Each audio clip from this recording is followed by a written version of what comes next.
¿Qué tal, amigos de Programación en Acción? Bienvenidos a un nuevo video de nuestro tutorial Java desde cero. Continuamos con el tema de los tipos de modificadores disponibles en Java. En el video anterior vimos un repaso acerca de los modificadores de acceso y para este video vamos a hacer una pequeña explicación de cuáles son los tipos de modificadores sin acceso o non-access disponibles dentro de Java. Además de los modificadores de acceso, Java provee una serie de modificadores denominados sin acceso o non-access que otorgan otras funcionalidades importantes en nuestro código. Algunos de los más importantes son el modificador static para crear métodos y variables de clase, el modificador final para finalizar las implementaciones de clases, métodos y variables, el modificador abstract para crear clases y métodos abstractos, los modificadores synchronize y volatile que se utilizan para subprocesos o hilos. Vamos a ver a detalle cada uno de ellos a continuación. Vamos a comenzar con el modificador static. Básicamente, este modificador sirve para crear miembros que pertenecen a la clase y no a una instancia de la clase. Esto implica, entre otras cosas, que no es necesario crear un objeto de la clase para poder acceder a esos atributos o a esos métodos. En ocasiones es necesario o conveniente generar elementos que tomen un mismo valor para cualquier número de instancias generadas, o bien para invocar o llamar a métodos sin la necesidad de generar instancias. Entonces es bajo estas circunstancias en donde vamos a utilizar el modificador static. Cuando trabajamos con este modificador tenemos dos aspectos muy característicos a tomar en cuenta. El primero de ellos es que no puede ser generada ninguna instancia, es decir, no vamos a poder usar la palabra reservada new, que es con la que instanciamos objetos a partir de una clase, puesto que solo existe una instancia. O sea, cuando usamos static, pues vamos a tener nada más una instancia que vamos a poder utilizar. Además de eso, también debemos de considerar que todos los elementos definidos dentro de una estructura static deben ser static ellos mismos, o bien poseer una instancia ya definida para poder ser invocados. Es importante también tener en cuenta que todo lo anterior no implica que no puedan ser generadas instancias dentro de un elemento static. No es lo mismo llamar o invocar que crear o generar. Entonces sí las podemos generar, pero no las podemos llamar o invocar. Ahora, dentro de los elementos que pueden ser modificados con static tenemos lo que son obviamente las variables. Entonces, ¿qué sería una variable static?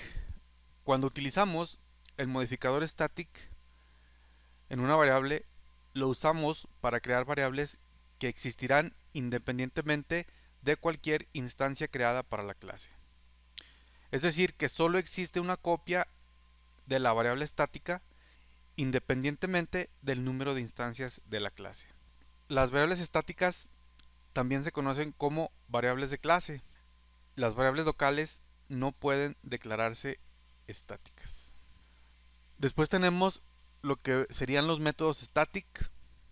Cuando hablamos de un método static o cuando implementamos el modificador static en un método, lo usamos para crear métodos que existirán independientemente de cualquier instancia creada por la clase. Es decir, los métodos estáticos no utilizan ninguna variable de instancia de ningún objeto de la clase en la que se definen, sino que más bien toman todos los datos de los parámetros, hacen un cálculo con esos parámetros, pero sin hacer referencia a las variables. Ahora, ¿cómo se le hace para acceder a las variables y métodos de clase?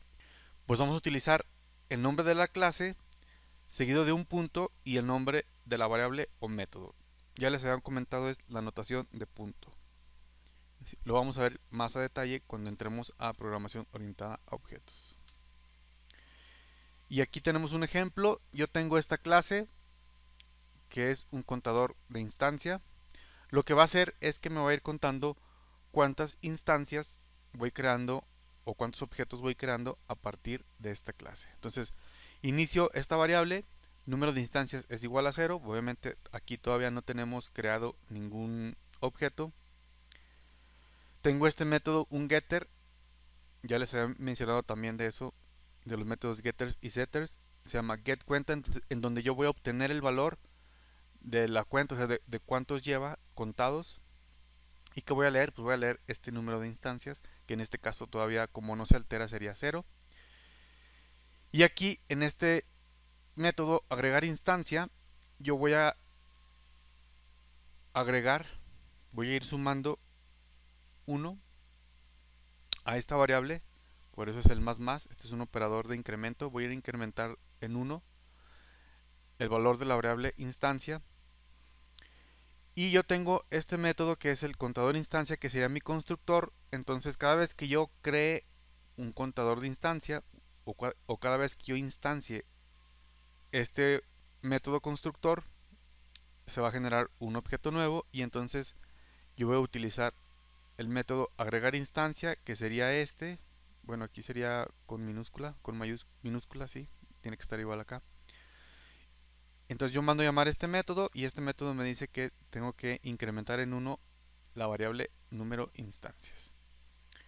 Y finalmente tengo mi método main, en donde yo imprimo el valor inicial, comenzando con, y aquí está, cómo accedo yo a la variable en el último punto de la diapositiva que vimos, el nombre de la clase, contador instancia, punto, y el nombre del método al que quiero acceder, que es getCuenta. Entonces aquí vale todavía 0 porque todavía no hago ningún movimiento. Sería comenzando con 0 instancias. Voy a imprimir este valor 0. Y después incremento. Desde i igual a 0 hasta i que sea menor que 500 y más. Y entonces creo una nueva instancia, new contador instancia. Voy a acceder a esto. Este método agregar instancia me manda para acá y sumo 1. Y al final, cuando termine de hacer este ciclo, que también vamos a ver más adelante los ciclos for, while, etc., me manda un mensaje. Ya se supone que se van a crear 500 instancias, ¿sí? Entonces se crearon y getCuenta ya no va a valer 0. Bueno, getCuenta va a leer número de instancias, pero número de instancias ya no va a valer 0, sino que va a valer 500 porque la va a ir sumando 1 de a 1 500 veces. Y entonces el resultado en pantalla sería esto, comenzando con 0 instancias y se crearon 500 instancias. Continuamos con el modificador final. El modificador final indica que una variable método clase no se va a modificar, lo cual puede ser útil para añadir más semántica, esto por cuestiones de rendimiento y también para detectar errores. Cuando una variable se marca como final, eso quiere decir que no se podrá asignar un nuevo valor a la variable. O sea, su valor va a ser fijo. Si una clase se marca como final, no se podrá extender la clase. Extender es para términos de herencia, en donde esa clase no va a poder tener clases hijas o subclases. O sea, va a ser una clase que no va a poder heredar. Si es un método el que se declara como final, no se podrá sobreescribir, es decir, no se va a poder utilizar la característica de override, que también la vamos a ver más adelante. Si es un objeto, lo que hemos marcado como final, esto no nos impedirá modificar el objeto en sí, sino tan solo usar el operador de asignación igual para cambiar la referencia. ¿Qué quiere decir esto? Bueno, muchas veces nosotros podemos tener un objeto, por ejemplo una variable como final, generalmente una variable de tipo string, por poner un ejemplo, y nosotros no podemos utilizar el símbolo igual o el operador de asignación, que es el igual, para cambiarle su valor, sino que ahí tendríamos que hacer uso de unas funciones especiales. Entonces sí podemos modificar el objeto, pero no haciendo uso del operador de asignación, sino hay que buscar métodos especiales para poder modificar el objeto o los valores de ese objeto. Es importante tener en cuenta que una variable con modificadores static y final sería lo más cercano en Java a las constantes en otros lenguajes de programación. Y aquí tenemos un ejemplo, public class ejemplo. Aquí está, si se fijan, ya habíamos hablado del método main, public static void main. El método main es de tipo static y aquí tenemos una variable cadena de tipo string y con un modificador final, es decir, este valor que está aquí, hola, no puede cambiar. Por eso aquí tenemos este comentario que dice, el siguiente código no funcionaría. Si yo pongo cadena igual a new string, adiós, me va a marcar un error porque yo, como declaré esta variable como final, y son variables que no se pueden cambiar su valor, entonces si utilizo el operador de asignación igual, me marca error. Por el contrario, este ejemplo es muy parecido, tenemos también nuestra clase ejemplo, nuestro método main, nuestra variable string cadena de tipo final. Entonces, yo aquí tengo el mismo valor, que es una cadena que dice hola, y sin embargo sí lo puedo cambiar, pero tengo que hacer uso de una función especial, en este caso la de concatenación, y al final me saldría hola mundo. Pero ahí, si se fijan, sí le puedo cambiar el valor, pero sin utilizar el operador de asignación, que es el símbolo igual. Variables final. Una variable final se puede inicializar explícitamente solo una vez. Una variable de referencia declarada final nunca se puede reasignar para hacer referencia a un objeto diferente, obviamente. Si no puede cambiar su valor, no puede cambiar la referencia a un objeto. Sin embargo, los datos dentro del objeto sí pueden cambiar, que fue el caso que vimos ahorita. Una cadena es un objeto, no podemos cambiar su referencia, pero sí el valor. Generalmente era hola y luego fue hola mundo. Entonces, el estado del objeto se puede cambiar, pero no la referencia. Con las variables, el modificador final a menudo se usa con static para hacer de la constante una variable de clase. Y aquí tenemos un ejemplo. Tenemos final int valor que vale 10. Estas serían constantes o variables de clase. Public static final int ancho de caja igual a 6. Static final string título sería gerente. Y yo aquí tengo mi método cambiar valor. Valor igual a 12 dará un error. ¿Por qué? Porque es una variable de tipo final, entonces yo no le puedo cambiar con el operador de asignación su valor. Métodos final. Un método final no puede ser anulado, ya lo hemos visto, es decir, no se puede utilizar la característica de override por ninguna subclase. Y bueno, ¿cuál es la intención principal de hacer que un método sea final? Bueno, pues es hacer que el contenido de ese método no deba ser o no pueda ser cambiado por ningún elemento externo. Y aquí tenemos un pequeño ejemplo, public class prueba, tengo mi método, public final void cambiar nombre, y aquí tengo todas las instrucciones del método, pero serían disponibles nada más para este método. Clases final. El propósito principal de usar una clase que se declara como final o final es evitar que la clase se subclasifique, es decir, que no se pueda hacer herencia de esas clases. Si una clase se marca como final, entonces ninguna clase puede heredar ninguna entidad de la clase final. Aquí está un ejemplo, public final class prueba, entonces yo no podría tener clases hijas de esta clase porque está marcada como final. Continuamos con el modificador abstract.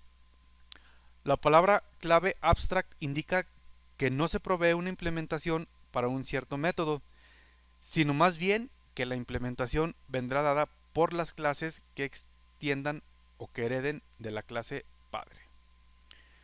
Una clase que tenga uno o más métodos abstract siempre debe declararse como abstract a su vez. O sea, si yo sé que voy a utilizar métodos abstract dentro de una clase, entonces forzosamente la clase tiene que ser abstracta también. Y hay que especificar el modificador en nuestro código, tanto para la clase como para los métodos dentro de ella. Métodos abstract. Un método abstract pues es un método declarado sin ninguna implementación.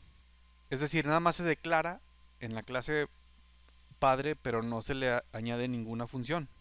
¿Por qué? Porque lo que viene siendo el cuerpo del método o la implementación lo proporciona la subclase, es decir, nosotros en las subclases que hereden de esa clase abstract es ahí donde nosotros vamos a definir las funciones que va a hacer ese método dependiendo de cada subclase. Los métodos abstractos es importante señalar que nunca pueden ser finales o estrictos. Cualquier clase que extienda o que herede una clase abstracta debe implementar todos los métodos abstractos de la superclase, a menos que la subclase sea también una clase abstracta. Muy importante. Si una clase contiene uno o más métodos abstractos, la clase debe declararse abstracta. O sea, con un método que yo implemente dentro de una clase y que sea abstracto, ya tengo que declarar la clase abstracta. Pero no es obligatorio, yo también puedo definir una clase de tipo abstracto sin que tenga métodos abstractos. Y el método abstracto, a diferencia de todos los métodos que terminan con una apertura y cierre de llave, estos terminan con punto y coma. Esto hablando dentro de la clase padre. Y aquí tenemos un ejemplo. Tengo mi superclase que es abstract, public abstract class superclase, y tengo mi método, un método abstracto, y finaliza con punto y coma. Y luego yo tengo una clase que se llama subclase que hereda o que extiende de superclase, es decir, de esta, y tiene que implementar forzosamente el método en este caso, el método abstracto que se llama método, y aquí lo implementamos, y es aquí, fíjense, aquí nada más lo definimos, en la superclase solo se define, termina con punto y coma, y aquí lo que comentábamos en la diapositiva anterior es, ya dentro de la clase hija, vamos a implementar el método, y aquí vamos a escribir su código, o sus instrucciones, y ahora sí vamos a abrir y cerrar con llave. Clases abstract. Una clase abstract nunca puede ser instanciada. Si una clase se declara como abstracta, el único propósito es que la clase se extienda. O sea, generalmente cuando nosotros queremos que forzosamente una clase tenga clases hijas, pues hay que declararla como abstract. Una clase nunca puede ser o puede declararse como abstract y final. ¿Por qué? Porque una clase final no puede extenderse. Si una clase contiene métodos abstractos, la clase debe declararse abstracta, que ya lo habíamos visto. Una clase abstracta puede contener tanto métodos abstractos como métodos normales. Aquí tenemos un ejemplo. Abstract class caravan, eso sería un vehículo tipo caravan, y vamos a tener sus atributos, precio, modelo, año, y tenemos dos métodos y rápido, que serán abstractos, y cambiar color. Entonces necesitaríamos de esta clase caravan derivar otras clases hijas para poder implementar estos métodos. Modificador volátil. El modificador volátil se utiliza para que la máquina virtual de llama sepa que un subproceso que accede a la variable siempre debe fusionar su propia copia privada de la variable con la copia maestra en la memoria. Tenemos otro modificador synchronized, pero en este caso volátil es más simple y sencillo que synchronized. Esto nos garantiza un mejor rendimiento en nuestra aplicación. Una desventaja de volátil es que no proporciona atomicidad. La atomicidad es que el código se asegure de que se ejecutan todos los pasos o ninguno, o verifica si se ejecutan todos los pasos o ninguno. Una operación como el incremento, por ejemplo, no es atómica. ¿Por qué no es atómica? Bueno, porque una operación como el incremento, que ya lo vimos con el símbolo más, ¿qué es lo que hace el operador de incremento? Lo que sucede con el operador de incremento es que en realidad se divide en tres instrucciones distintas. ¿Cuáles son esas tres instrucciones? Primero se lee la variable, después se incrementa, es decir, se hace la suma de una unidad, y por último se actualiza el valor o se le asigna el valor que se generó a partir del incremento. Entonces, cuando utilicemos el incremento, si utilizamos el modificador volátil, podría darnos problemas. Vamos a ver un ejemplo ahorita. El acceso a una variable volátil sincroniza todas las copias en caché de las variables en una memoria principal. Volátil solo se puede aplicar a variables de instancia que son de tipo objeto o privado. Una referencia de objeto volátil puede ser null. Entonces aquí tenemos un ejemplo de el uso del modificador volatile. En este caso, como les mencionaba en la descripción anterior, es el ejemplo con un incremento. Si nosotros definimos la variable contador como volátil y le estamos haciendo un incremento, nos podría dar un error. Y aquí tenemos otro ejemplo que sería válido. Lo que está haciendo es, definimos esta variable activa de tipo booleano que nos va a decir true o false, verdadero o falso, si está activa o no. Es volátil y lo que hace es que checa todos los pasos. ¿Sí? Tenemos este ejemplo de este método run, que es un método que viene en esta clase, runable. Activa igual a true, mientras que activa sea true, entonces va a ejecutar esto. Y si no, vamos a ejecutar el método parar, en donde activa va a ser false, entonces ya va a dejar de hacer lo del run. Y así sí nos puede estar checando si se cumple todos los pasos o no. Después tenemos el modificador synchronized. Este es un modificador que se utiliza en caso de que necesitemos atomicidad. Ya vimos que volatile no permite atomicidad, synchronized sí la permite. Synchronized se diferencia de volatile, entre otras cosas, en que este modificador se utiliza sobre bloques de código y métodos y no sobre variables. Al utilizar synchronize sobre un bloque, se añade entre paréntesis una referencia a un objeto que utilizaremos a modo de lock o como candado de seguridad. La palabra clave synchronize es utilizada para indicar que solo se puede acceder a un método a la vez. El modificador synchronize se puede aplicar con cualquiera de los 4 modificadores de nivel de acceso, que serían el public, private, protected y default. Y tenemos aquí un ejemplo, tenemos esta variable tipo entero que es contador, tenemos nuestro método aumentar, aquí vean como si vamos a utilizarlo con un incremento contador, que vamos a sincronizar esto, o sea, esta palabra this hace referencia a este método, y entonces aquí sí podemos utilizar el incremento, porque lo que va a hacer synchronize, ¿sí?, es checar que el contador haga las 3 operaciones que les había comentado. Primero, leer la variable, incrementarla y asignarle el valor con incremento a esa variable. Y aquí tenemos otro ejemplo, es lo mismo, nada más que aquí vamos a poner la palabra synchronize al momento de declarar nuestro método. El modificador transient. ¿Para qué se utiliza el modificador transient? Cuando nosotros marcamos una variable de instancia como transient o transitoria, es para indicar que la máquina editor de Java omite la variable particular al serializar el objeto que la contiene. Este modificador se incluye en la declaración que crea la variable precediendo la clase o tipo de dato de la variable. Entonces básicamente estamos hablando de una variable transitoria. Como pueden ver aquí en el ejemplo, aquí declaro una variable de nombre límite de tipo entero y es pública, pero también es transitoria. Y aquí tengo una nota que dice no persistirá. Y en cambio tengo la variable b, que es también entera, pero nada más es pública. Y esta sí persistirá. Esto es decir, esta variable cuando se va a utilizar para un propósito específico y una vez que sea utilizada, hagan de cuenta que va a desaparecer. Mientras que las que no son transitorias van a permanecer ahí en el programa mientras este se esté ejecutando.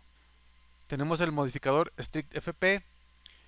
De este modificador podemos decir que es de lo más esotérico, es muy poco utilizado y muy poco conocido, cuyo nombre procede de strict floating point o punto flotante estricto. ¿Para qué se usa? Bueno, básicamente es para mejorar la portabilidad de una clase, una interfaz o un método, haciendo que los cálculos con números de coma flotante se restrinjan a los tamaños definidos por el estándar de punto flotante IEEE, tanto para float como para double, Esto en vez de aprovechar toda la precisión que la plataforma en la que estemos corriendo el programa pudiera ofrecernos. No se aconseja el uso de StrictFP a menos que sea estrictamente necesario. Y por último tenemos lo que es el modificador native o nativo.